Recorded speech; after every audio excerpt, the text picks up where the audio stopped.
Alcoholics and addicts have a problem, but their problem affects and damages their families, spouses, and children. How addiction affects the family.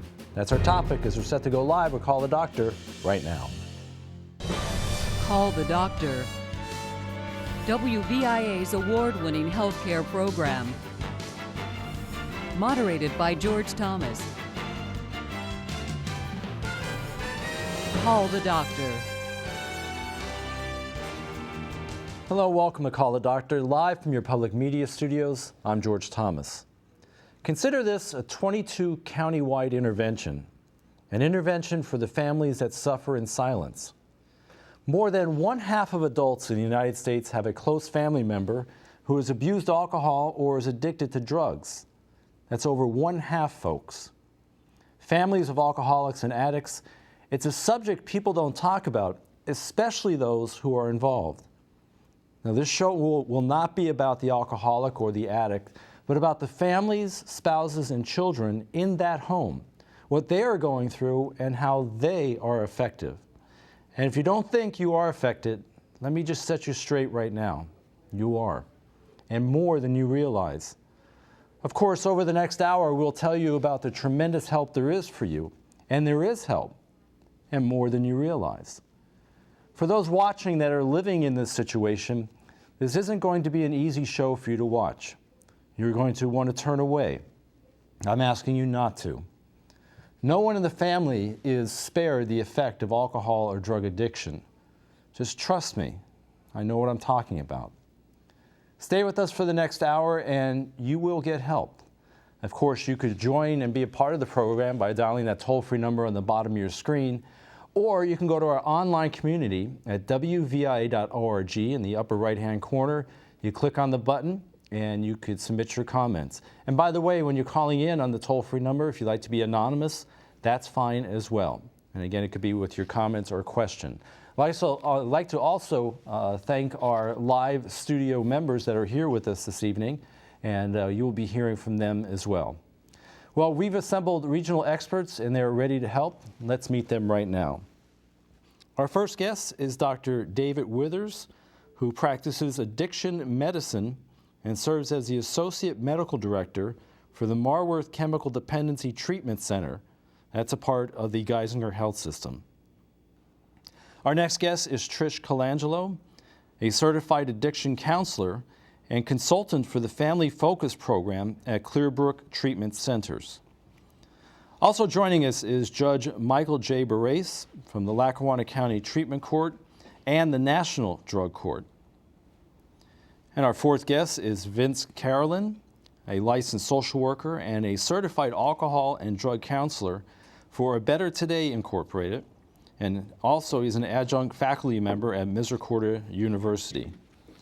And we have with us as part of our studio audience, Suzanne Jaffe. She is a mother of a 28-year-old son who has remained sober now for 7 years. Now, what makes Call the Doctor so very unique is the ability for you to interact live with our region's finest experts for an hour as we go beyond the trending news soundbite and offer real information and help for you and your family. So we're going to open up our toll-free lines right now and give you the opportunity to ask your questions about how addiction affects the family. Thank you for being here, and everybody in the audience as well, thank you for showing up and being here as well. Let me get right to it and set the stage. And I try to do that a little bit in the beginning. And Dr. Withers, we'll start with you. And this is a quote. This kind of sums this up.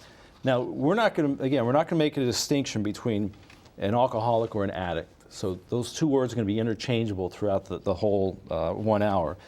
But let me read this quote and then have you comment about this. It comes under the section of the question, why do I need help? He's the alcoholic. Okay, so this is the wife making this quote. And she says this, or the comment is this: 1 minute she is screaming at the alcoholic, threatening him with everything from divorce to death. And the next minute she may be compassionately rescuing him from the consequences of his latest episode, dutifully cleaning up his messes, making excuses for him, and accepting an increasing degree of unacceptable behavior. The truth is, the disease of alcoholism has affected her life. her attitude and her thinking perhaps more dramatically than has the drinking spouse, and she may not even realize it. She has slowly been drawn into thinking that the alcoholic should be protected. She has learned to cover for him, lie for him, and hide the truth. She has learned to keep secrets no matter how bad the chaos and insanity all around her has become. Few have been affected by the disease of alcoholism realize that by protecting the alcoholic with the little lies and deceptions to the outside world, she has actually created a situation that makes it easier for him to continue and progress. Rather than help the alcoholic and herself, she has actually enabled him to get worse. I'm going to credit the University Alliance website for that quote. People that go through this, and again, it shows about the families that that know or have a loved one that's an addict or an alcoholic. They don't understand this. Why not? It's the nature of the disease. It's on the list of diseases I know something about. I practice addiction medicine. Probably a little bit more importantly than that, my father drank a quart of whiskey a day for 20 years. Mm-hmm. And I know all of those feelings. I know exactly what that quote feels like, and I know all of those deceptions, and I know all of those manipulations, and I know how bad they feel as family member. What's wrong, and again, interchangeable throughout the whole program between an alcoholic or addict, we're not going to make that distinction. How is the family unit different? And again, we're not going to distinguish that the father is the addict or the alcoholic or the mother, or it could be the teenager. Yeah. So somebody in that family unit is an addict or alcoholic. What does that do to the family? Basically, it shreds it over time. It shreds the soul and fabric of the family unit. And the disease is so insidious and the effects are so insidious that it happens so slowly that very few people recognize it. Mm-hmm. Until the enabling systems, the rescuing systems, the excuses, the whatever it might be, end up so profound that if they were thought about on day one, they would seem like they were from a different planet. Let me go next, and again, we're setting this up. And Trish, I want to come to you on this one. Mm-hmm. And this is a setup, okay? And I'm going to read this scenario, and then I'm going to ask our panel to talk about the four different types of people and how they react. And then we're going to have a quote after that. So the scenario is this, follow along with this. The alcoholic comes home late from work, and he's drunk. Too drunk, in fact, to get the key in the front door lock. After several futile attempts, he decides that it's a lost cause. Since he does not want anyone in the house to know that he's too drunk to unlock his own door, he makes a brilliant decision and solves his problem. He goes to sleep in the front yard. So now there's four main ways people react. And the first one would be the rescuer. So tell me about that person, how they're reacting to that situation. The rescuer would try to go help and get the person in, regardless of whether they were 90 pounds and the person's 250 pounds. They feel that somehow or another they're going to be able to get them up and get them in, talk them in, pull them in, get them in so that people don't see them out on the stoop and that the family then has the shame pulled down on them again. So they try and solve They try the to problem. solve it, but yeah. Paint it over, do whatever they need to do. Whatever they need to do to get the person in the house so they're not seen outside the home. Okay, so that's one response. The second response, and Vince, let me come to you on this one, would be the provoker, the person that wants to punish the person. Well, it's probably one of the most common responses is just to get angry, and it's pretty easy to do. It's an intense emotion. It sort of gives you some sort of a release, and when it's all over, there's some satisfaction based on it. It doesn't do a lot of good. It's an illness. It's not something that you can deal with through anger or penalizing. It's a spiritual illness. It's one of the mind that assaults the soul, and it's one that has to be understood before you react to it. Okay, it's two of the four reactions. We have two more to go. Let's go back to you and talk about the martyr, the role that this person plays. Well, the martyr would be the victim, the martyr. Look at what you did to me. How about the kids? Mm-hmm. Or if it's a child, bearing the guilt and shame of a parent, not raising the child properly, or so they think. They also will sometimes be kind, and they'll bring a blanket or a pillow and cover the person. But as the disease progresses, there's no pillow and no blanket forthcoming, and they just think, woe is me, after all I've done for you, this is what I get. And finally, the fourth one, back to you, is the enabler. So there's a situation, what does the enabler do? Well, the enabler would probably make every excuse for this person and allow the behavior to continue. That behavior could continue until something tragic happens, death, or many other things that the addict suffers. And the enabler, out of their own guilt or whatever reason they may have, will prolong the progression down. Okay, so we have the scenario down. We know that there were 4 different types. We have the rescuer, the provoker, the martyr, and the enabler. So the question is, so which one of those reactions is actually helping the problem? And the answer is none of them. None of the above. None of them. So that goes against what we all as humans, I think that we should do. So let me go to the question after that. So if you can't do that, if you can't do any one of those 4 things, what exactly should you do as a family member that's being affected? What's the correct reaction? Love and detach. Thank you. Yeah. So there's people out there, and people in the audience, we're going to hear from them in just a little bit. There are people out there whose fathers, mothers, sons are addicts or alcoholics, and they're trying to protect them. They might do the martyr, they might yell at it, they might do all this, and you're telling me that the correct reaction is to detach yourself from it. Yes. It's Explain tough. that. It's a very hard thing to do. So exactly how? What do you mean by, and I'm kind of playing a little devil's advocate here on, No, on that. I mean, I respectfully believe it's a miserable disease, and it's one that happens by degrees gradually over time, and so it's very difficult to recognize it. And it's even more difficult to tumble to that as being the correct solution. So those people, and Judge, you've seen this. I made a note here that you see the damage, when it comes to you, and then of course, what you're working with. So by detaching themselves from that, first of all, wouldn't they feel a sense of, well, I'm not doing enough? I think in many situations they do, depending upon the 4 characteristics that you already mentioned before.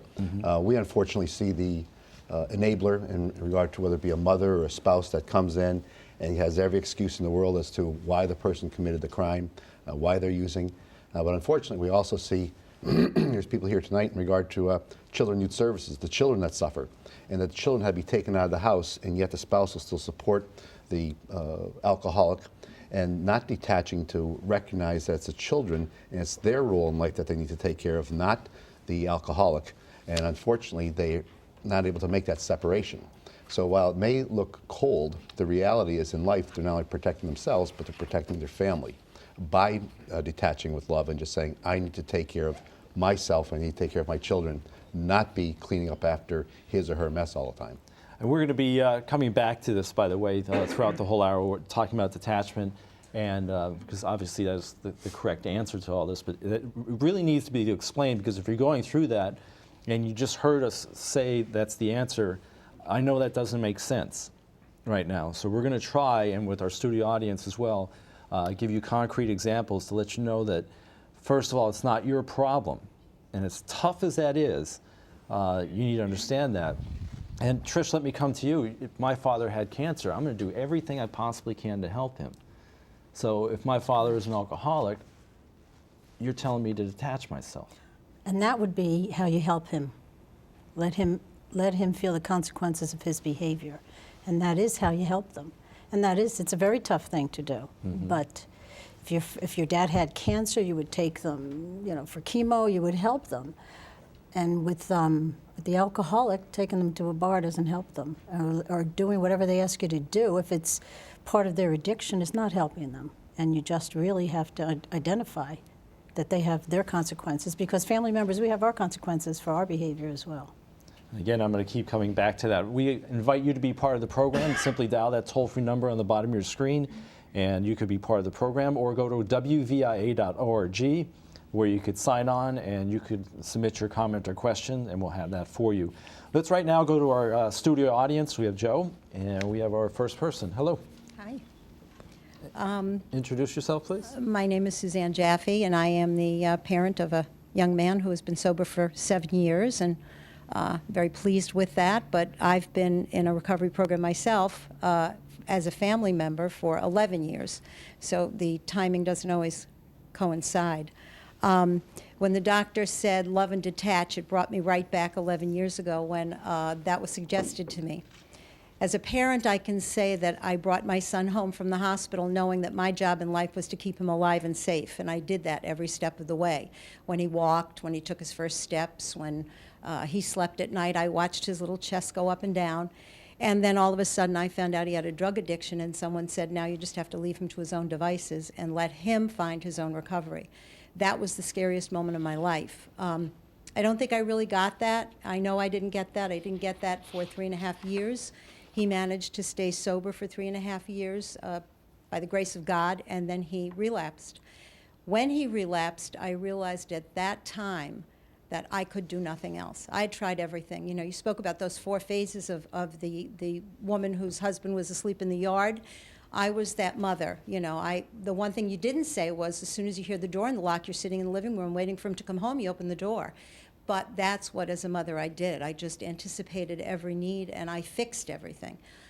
When I realized I couldn't fix anything anymore, and it was what I refer to as my bottom, the bottom that an alcoholic has to reach, I reached that point where I just couldn't do anything else, and I just didn't have the energy or the wherewithal to try anything else. I realized that I had to turn my son over to himself, and that's what I did. Fortunately, because of that, I think he got better, and I know I got better. If I could ask you to comment one more time on something. So those that are watching, I said it's a tough show, but there are people that are watching that know a family member that's either an alcoholic or addict, and they think they've got their bases covered, that they think there's nothing wrong with themselves, and they're like I said, they have their bases covered. Comment on that, if you would. If you saw me when my son was in active addiction, you would know that I wasn't okay. You know, I didn't eat, I didn't sleep, I wasn't functioning, I wasn't communicating with friends, I didn't want to go to work. I wanted to be home to sit by the phone and wait for the phone call. So to say it's not affecting a family member, I'd be hard-pressed to find a family member it's not affecting. I honestly always have said that the alcoholic gets some temporary relief when they're using their drug or alcohol of choice. A family member gets no relief because we're just sitting there waiting for them to implode. Well, thank you very much. And again, we welcome our audience members that's why they're here, because they wanted to share their stories as well. They've been through it, and they know that there's a lot of help out there. And we're going to be telling you about some of that help. Again, I want to go around the panel again and talk about how it specifically affects the family. If you are because we always assume the father's the addict or whatever. First, let's not assume that, because that's not true. So if you're the father, if your spouse is the addict or alcoholic, or your son, how does that change you? How does that affect you as a father? Does a lot of things. It affects self-esteem. What happens is the roles change within the family as well. Right, they become dysfunctional. Yeah, sure. But I mean, what will happen is the child will end up assuming the roles of the parent, that type of thing. If it's an alcoholic father, you may end up with an entire family structure that rearranges to take care of the whole, the piece that is missing, and with varying degrees of success. Depends on how sick the family gets. Depends on the family architecture. We often see that often. The family member becomes almost a survivor. All the dysfunction that's going on, Sure. They become a survival of that dysfunction. So now every day they are in survival mode of how they are going to either be surviving their action, the alcoholic's action, or what they're going to do to preserve things. So therefore now their behavior becomes completely unmanageable often. And we see that in regard to their ability maybe to care for their children or to interact with others. A spillover effect that's not that dysfunction doesn't end with the alcoholic, but really ends up with the survivors, that being the family members. And again, the whole theme through this is that the people that don't have, quote, the cancer, they're not the alcoholic or addict, but they are truly affected. So let's go on to what if you're the wife and the husband is the alcoholic or the addict. How does that change the wife's role? Again, becomes very dysfunctional. Well, not only dysfunctional, but for what we see often is that mother will actually sometimes give up her responsibilities in regard to the children because she's covering for the alcoholic. And so therefore, all of a sudden, her role as a mother, as a sister, as an employee, whatever it may be, has been so spent in regard to the work that they're doing that they literally will give up their roles, which traditionally would be, whether it be a mother or a wife. Why, I'm probably going to ask this a few times in different formats, but why do they do that? Why do they take on that role? Does it just seem logical at the time? I really would. I think that every episode that happens in the home, they just deal with that. They're not looking at the whole picture. They have distorted thinking. They become abnormal, trying to make everything look normal. Mm-hmm. So they're not really thinking about what is going on every day, because every day there's always something different to handle, to manage, to control. Or lots of times, mothers in particular, as the kids get older, the oldest child becomes the caretaker in the house. The mother takes to the couch. Depression is a real thing for a spouse of an alcoholic, and they just usurp their roles. And the dad is drinking drunk, and the kids are guiding themselves, raising themselves. The oldest child has that role, which is not fair, but that's what happens. And the wife becomes angry, but yet protective of the spouse. Mm-hmm. And then they become frustrated, and then they become loving, and it's just they go to extremes. They go to extremes. When we look at the number of cases, for example, domestic violence, the number of women that become victims of domestic violence, and the police arrive, mm-hmm. and the first thing they do is the women start attacking the police officers, saying, "Leave him alone." And the whole thing gets completely turned around as to who's at fault here, and then they come into court and the exact same thing. They'll rather abandon their children sometimes to defend the alcoholic, and they may come in all bruised up or from a hospital bed. And so the thought of mm-hmm. rational decision making, or what the big picture here is not really what's in their mind, but just what they're going to do to get through today. So they'll come in the court at that time and say, "No, I don't want to press charges. No, I don't want to do anything," and the dysfunction continues. That's correct. And then you've got a next generation that's right. affected by it. That's my next question. Right. The children of growing up in an alcoholic home or the addict's home. Mm-hmm. I doubt very many children are watching this program right now, but there are a lot of children that grew up that are now adults or adult children of alcoholics. They are profoundly affected. Yes, they are.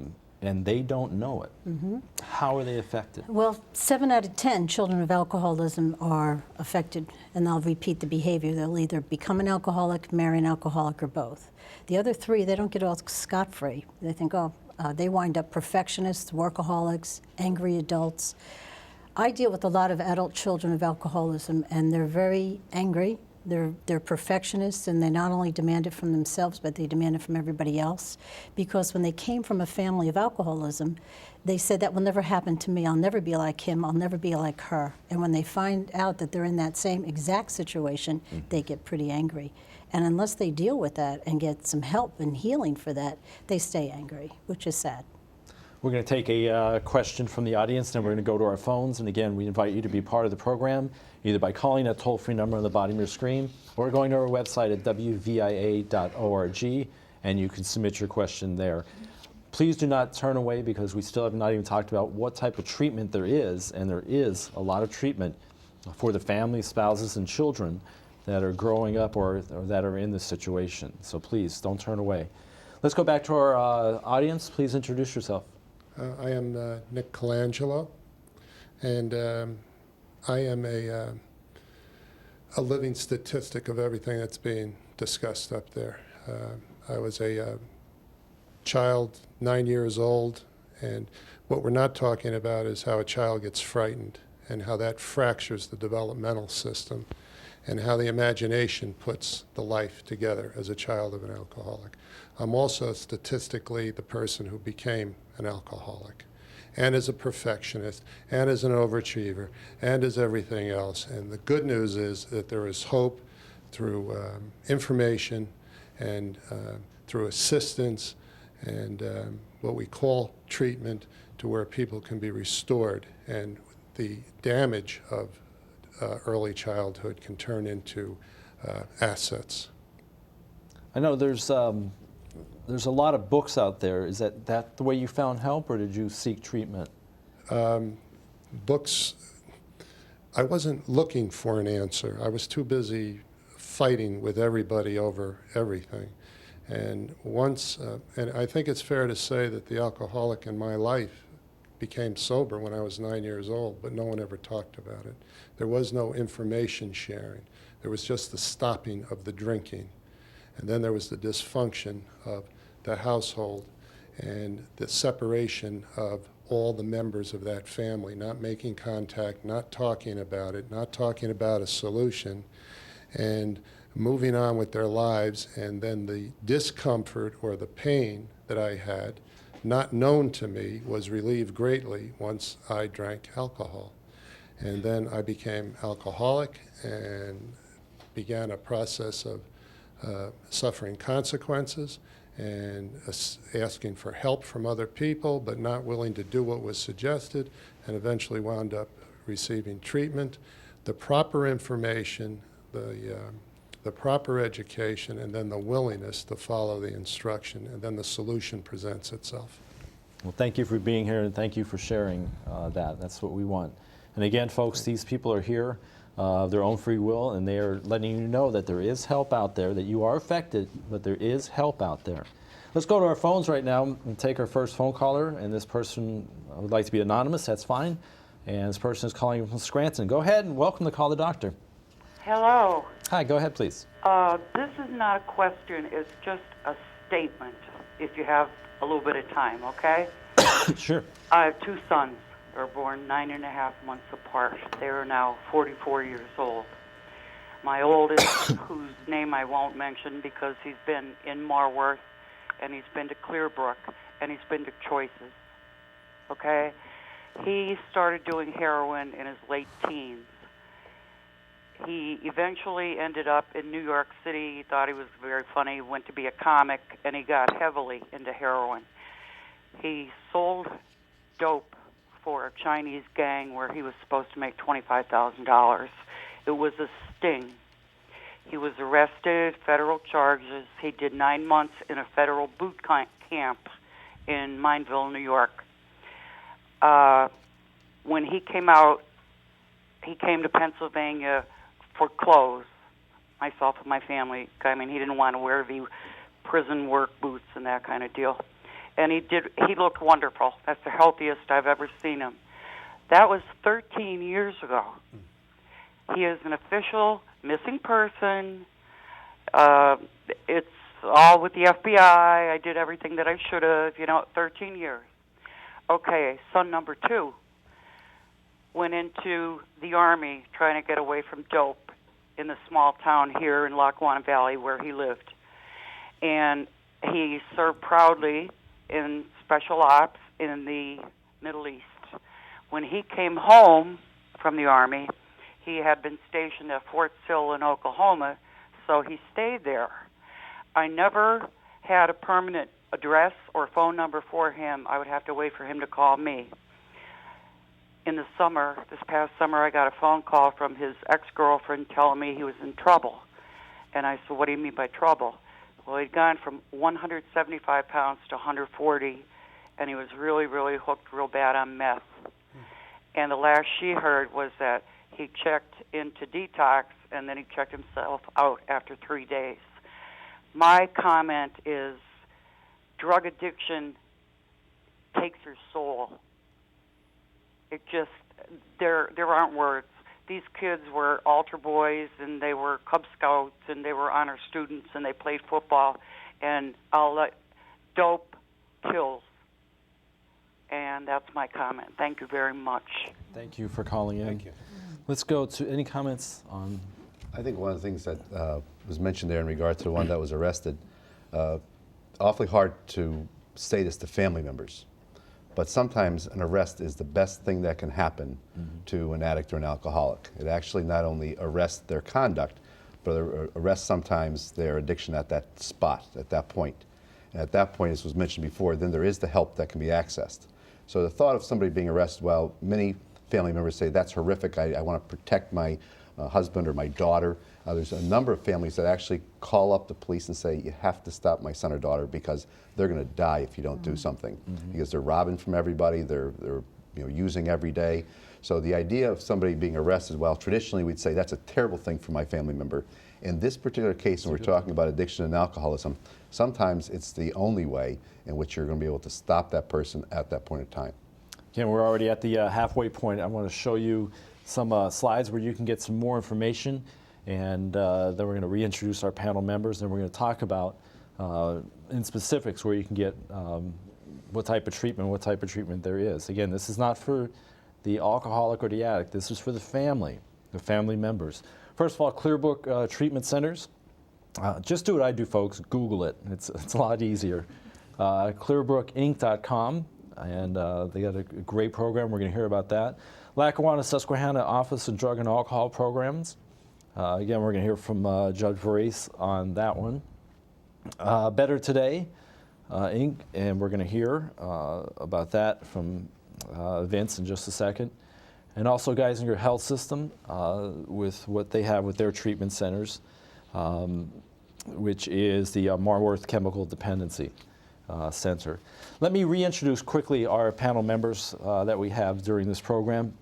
Our first guest we have is David Withers, and he practices addiction medicine and serves as the Associate Medical Director for the Marworth Chemical Dependency Treatment Center. That's a part of the Geisinger Health System. Our next guest is Trish Colangelo, a certified addiction counselor and consultant for the Family Focus Program at Clearbrook Treatment Centers. Also joining us is Judge Michael J. Barrace from the Lackawanna County Treatment Court and the National Drug Court. And we have with us also Vince Carolyn, a licensed social worker and a certified alcohol and drug counselor for Better Today, Inc., an adjunct facility, and also an adjunct facility member at Misericordia University.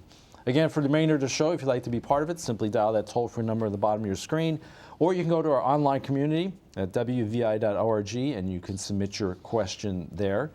In fact, if we can we bring that first one up from the online community, and we'll take that question. I believe this one is to Trish, to you, and the comment is, how does drinking affect the adult children later in life? You touched on that briefly before. First of all, the point, and I don't want to sound like a broken record really, but they are affected.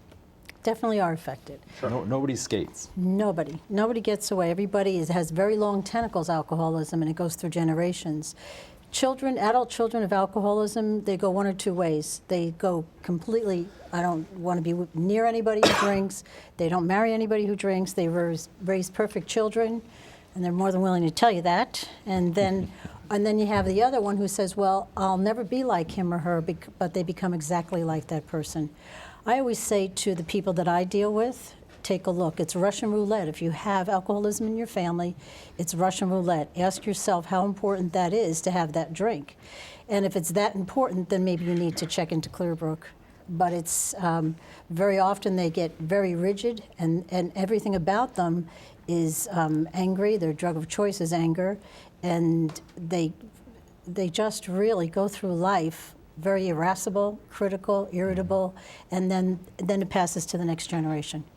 And we see a lot of people, I see a lot of people where very often we're speaking, they're angry at the alcoholic, their parent, but they're sometimes angrier at the non-alcoholic. And that's because they didn't do anything. Because they didn't do anything, they didn't protect them, they didn't guide them, they weren't there for them emotionally, and they're pretty angry at that person. And then they don't know it until they get some sort of help and start talking about it. So they need to get help. That's what. Definitely need to If you get were up in help. that situation, You need to seek help because Absolutely, you there's were no affected. question about it. You were affected by. You can't live day in and day out in an unpredictable world, and alcoholism is unpredictable. And you can't live as a child knowing, well, they're going to be in a good mood tonight, and if the alcoholic's in a good mood, so is everybody else. If they're in a bad mood, everybody gets in a bad mood. They start picking on each other, and you live like that, and you don't get away with that. We're going to talk about those specific help, and we're going to go through each of our panel members as they represent the agencies that can help, and we're going to go into detail about that. Before we do that, let's go back to our live audience, and again, I want to thank them for being here tonight and helping us, because it's basically, I told them before the show it would be one thing if I just gave statistics and had an expert panel here. I said that would do something, but for them to come here and stand up and tell their story, I hope that's getting through to you, because these people have been through this and they know what it's like to get help and be on the other side. So please, please take that to heart. Joe, our next person in the audience, your name, please. Yes, I'm attorney Frank Bollock, Yes. and one of the hats that I'm privileged to wear is that I'm the president of the Treatment Court Advocacy Center in Lackawanna County. First of all, I want to commend you, George, and the panel for a very powerful program. And as you're talking about the addict and kind of their loss of the sense of self, I think what I also see is the family members and how they, in their efforts to deal with the alcoholic, lose that sense of self. And I wondered from the panel, what kinds of things do family members do in order to regain that sense of self? Great question. I'll open it up to the panel.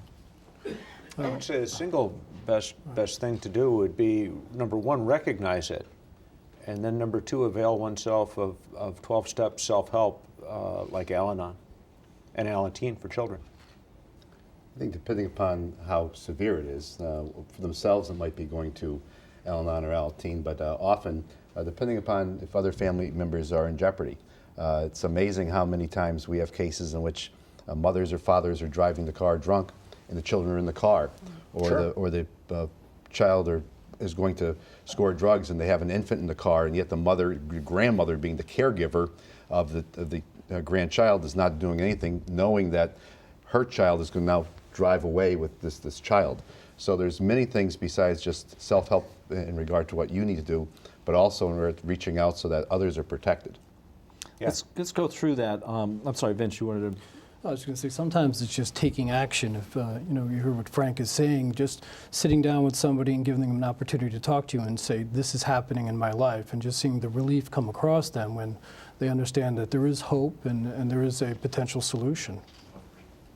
We're going to, before we take some phone calls, by the way, we will be taking those phone calls in just a second. I want to go through the panel, and if we could bring up on the screen, pardon my voice here, Dr. Withers, we'll start with you first, with the Marworth Chemical Dependency Treatment Center, part of Geisinger Health Center, or Health System. So a person is in that family, they come to Marworth. What kind of help can they expect? Well, mostly in that scenario, it would probably be outpatient type of counseling that would be available to the spouse or family member. Mm-hmm. And they frequently come with a lot of, wondering what's wrong with them. And the reality is the whole family system is sick. They did not cause the chemical dependency and they can't fix it. And I think that recognition can be somewhat liberating. Judge, and healing. I'm sorry. Judge Brace, Lackawanna County Treatment Court and the National Drug Court. First of all, what are those? The treatment court essentially is a person's arrested, you're using the external pressure of the criminal justice system to hopefully bring upon internal change. That means essentially they're being brought into treatment, saying, here's the tools that you need to recover in regard to what you need to move forward in life. And then in lieu of that, they're not just sitting in a prison the entire time. Mm-hmm. So there's an arrest, and there may be prison involved, but it also means that there's going to be treatment involved there. But the second part of that, which is equally as important, is it involves the families. We're very fortunate, like this evening, like every Tuesday night, there's a family-to-family session at St. Mary's held in Scranton, which Clearbrook puts on. And so the parents and sometimes the siblings or spouses of defendants in our courts must attend. And so it allows the entire family to look at this holistically rather than just the defendant. Also, you look at programs that are going to help the children that are being neglected because of the alcoholism. So what are you going to do to make sure that they're protected and make sure that there's not only a treatment being provided, but also parenting programs? What are you going to do to make sure the spouses that now aren't receiving their support or alimony, whatever it may be, because of the fact that the person's not working? What can you do to put programs in place? All the collateral damage that the alcoholic is doing to the rest of the family, the court looks to say, what are you going to do to make sure you're responsible for what you need to do? We have a lot of phone calls. We'll be getting those in just a second. I want to go through the other two panelists here and the help that they offer through their agencies. And Trish, we'll come to you with Clearbrook Treatment Centers. What type of help would they provide? Clearbrook provides a weekend program for the families. We have a house specifically built for families to come and spend the weekend. And by families, I mean children from 9 years old and up, siblings, grandparents, and whoever wants to come. And we do an education program because very often asking persons to say, stop enabling, or they don't even know what we're talking about. So education is the key. Get them to understand and look at the symptoms, look at their behavior, what happened to you. And as soon as they start to see that and understand this is all part and parcel of the disease of alcoholism, it helps them to perhaps want to change, perhaps want to do better, perhaps understand what they can do. We also have, as the judge mentioned, 7 different sites of a program that we have called Families Helping Families that Clearbrook Foundation sponsors, and that is in the Northeast Pennsylvania area as well as 2 is in Florida. And that's an education program, and we offer that an hour education. We do different persons lecture on different topics, and then they go into a group discussion. And this group discussion, we ask family members not to be in the same group, and that really helps them understand what happened to them, that their son or daughter didn't do it to them, or their husband or wife, and they're in a circle with people who understand where they were, and lots of healing takes place. We've been doing this for 11 years with very good success in the Scranton area. And Vince, with you for a Better Today? Well, outpatient drug and alcohol has a sort of different service. We're sort of at the front end and the back end. Often we'll have families coming in with what we're going to call the identified patient when all of them actually are affected by the illness, and we'll have to perform triage. We'll have to sit down and figure out what the problem is, who has the problem, and then where do we go. The client, if we will, the person who's identified as the addict or alcoholic, they get treatment, and the rest of the family kind of doesn't. You've heard a lot about information lacking and resources that are lacking. The need far outweighs what exists, especially for families. For the addict, there's treatment. But for the family members, they go around ill for a while until they find some sort of relief from a service. We would refer our families down to Families Helping Families or to an Al-Anon meeting in their local area. And in some cases, we try to perform the family counseling ourselves. So folks, there is help out there. Get yourself help. And again, if you think that you're not affected, you're just kidding yourself. Let's go back to our phones right now and say hello to Marguerite, calling in from Hanover Township. Thank you for waiting, and welcome to Call the Doctor. Thank you for hearing me. I've had this question in my mind for such a very long time. It doesn't make any difference who answers it. Maybe more than one opinion would be very good. I don't understand how alcoholism and addiction are considered illnesses. There is a choice involved of something that you do to your body in order to make you get this. I mean, I realize there's a predisposition. People sometimes are ignorant and they don't have the knowledge to steer clear of it altogether or be very cautious when they're drinking if they know it runs in the family. We're like diabetic, runs in the family. You try to watch your diet. You try to get information. I don't understand how it's classified the same thing as a cancer. That is a great comment, because the logic follows. If it's not a disease, they're doing it on their own. Therefore, they can stop whenever they want. And of course, I'm not affected, if I'm a part of the family. What it is a loss of free will on the part of the addict or the addict or alcoholic and probably in the same way to the affected family member. And so we now know that alcoholism or drug addiction is 50% genetic and 50% environmental. But at some point, the reward mechanism of the brain gets hijacked. And I mean, you can look at it, and the addict or alcoholic's reward system gets hijacked, and they compulsively start to use drugs despite consequences. In similar fashion, the family members sort of get addicted to the controlling problematic behaviors that they eventually display, or the anger or whatever. Actually, that caller brings a bridge over from one into the other. Alcohol and drugs are symptoms of a much greater condition, dependence, addiction, and you can make the argument that just about everybody has some form of this condition, whether it's a level and degree, and the family members sort of evidence the same thing in what's called codependency, and the dependent on the addict, and whether the addict's healthy or not, they have some compromised role. Let's go back to the phones again and say hello to Donna calling in from Scranton. Donna, thank you for calling, and go ahead with your comment or question. Hi, I am a mom of a 24-year-old who's been battling. Actually was in treatment for the second time just recently. And it was so hard to get him in treatment. He made the decision. He called me he just started a great job and said, Mom, I have to leave. I need help. And I was happy that he was telling me he needed help, because it has to be on their own that they want the help. You can't get help for them. I was the giant enabler of all enablers. I just wanted to fix them. And I know now that you can't fix them. They have to want the help. It was so hard to get him the help. We went through every avenue we could. There were no beds available. He was under our insurance because his insurance didn't kick in yet. He finally got in for the second time to treatment at Marworth. The first time it was phenomenal, but he wasn't ready at that point, which they have to come to the point that they want the help. And this time he was really ready and making such progress and sharing things that were so stuffed that was causing him such a hard time. And they deemed that he was ready to go, that he can go out and have intensive outpatient. However, he didn't get intensive outpatient. He got a group.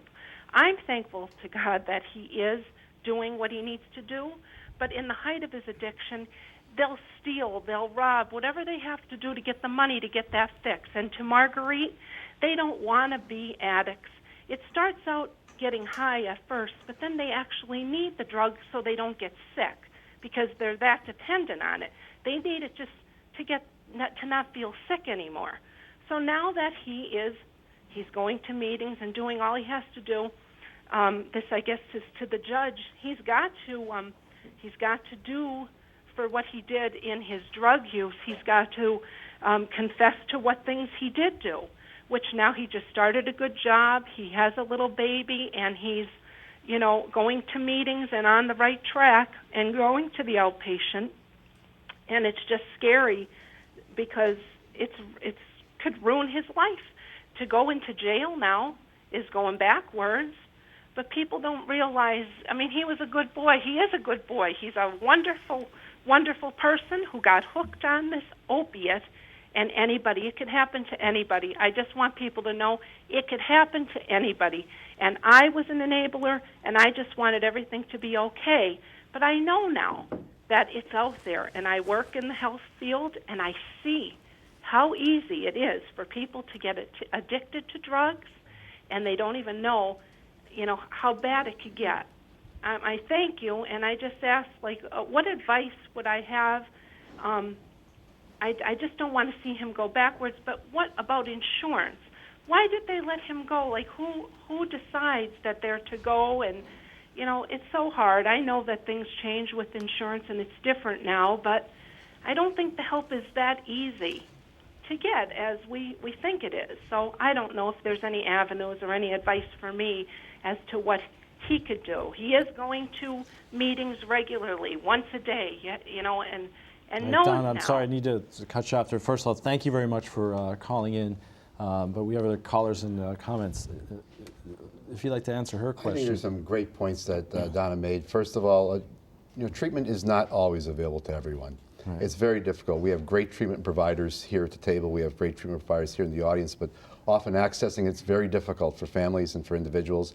Hopefully we're going to see changes in that in the new laws. However, the reality is you can't just go, you can go to an ER if something happens to you in regard to a medical side. Even though we look at it as disease, doesn't necessarily mean that we have that same type of parity in regard to treatment for addiction and alcoholism, the same way with mental health. So that's on the one part. I think she's very correct in that, and often it's very difficult. The second part is that we have to realize that once a person commits a crime, there's a certain level of accountability there that has to be done.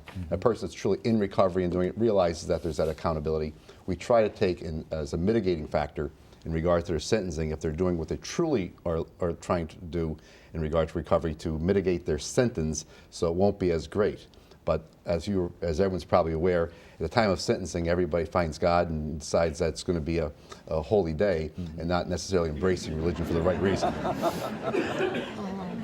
Let's go back to, I'm sorry, go ahead. I would just like to add to Donna, she keeps saying that her son goes to meetings, which is great. My input to her would be for her to go to meetings as well. Right. Again, I echo that because they don't know that they're affected, right. And they are. We got about 4 minutes left here. Let's go back to our studio audience and introduce yourself, please. Hi, I'm Helen, and I am a recovering family member as well.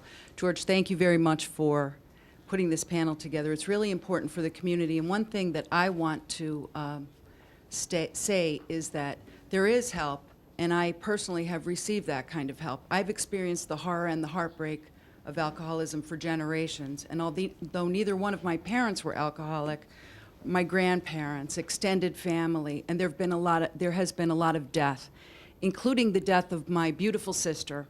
And I want Donna to know that, and Marguerite to know, that she had the disease of alcoholism, but she did not want to be an addict. And no family member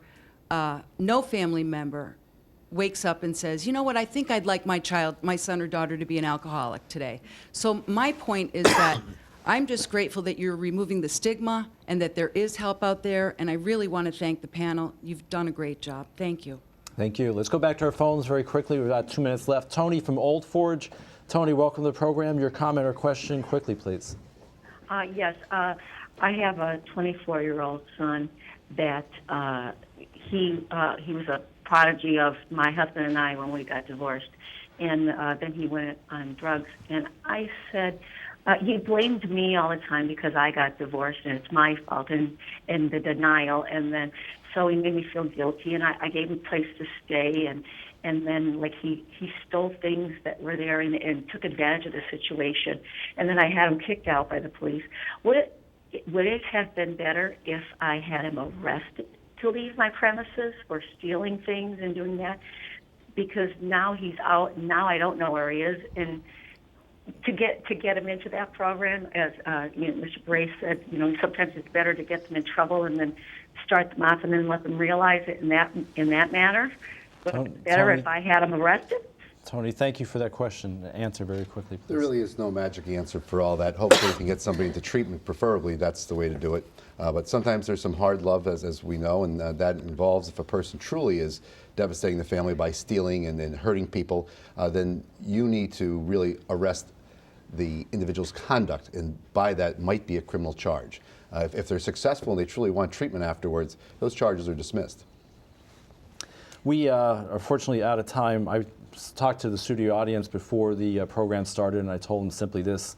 This program means a lot to me because I know the topic intimately. I grew up as a child of an alcoholic. My father passed away 8 years ago. I don't remember the 8th grade. I remember about 30 seconds of a bus trip and a little bit of a basketball game, and that's it. But I got help. Someone bought me some books about growing up as a child of an alcoholic, and in my 20s, I got that help. And I'm here to tell you, from me to you, and it wouldn't be right for me to ask these people to be here without disclosing that to you. If you're in that situation, then please realize that there is help out there. I'm telling you, I know, I've been there. Don't kid yourself. If you're part of that family unit in whatever capacity, the alcoholic or the addict, you are affected and you do need to get help. I'd like to thank our panel members for joining us. Thank you, David Withers, or Dr. Withers, Judge Borace, Trish Colangelo, and Vince Carolan. Thank you for being here, and our studio audience. I'm George Thomas. Thank you for joining us, and make sure you watch us next week for another informative Call the Doctor.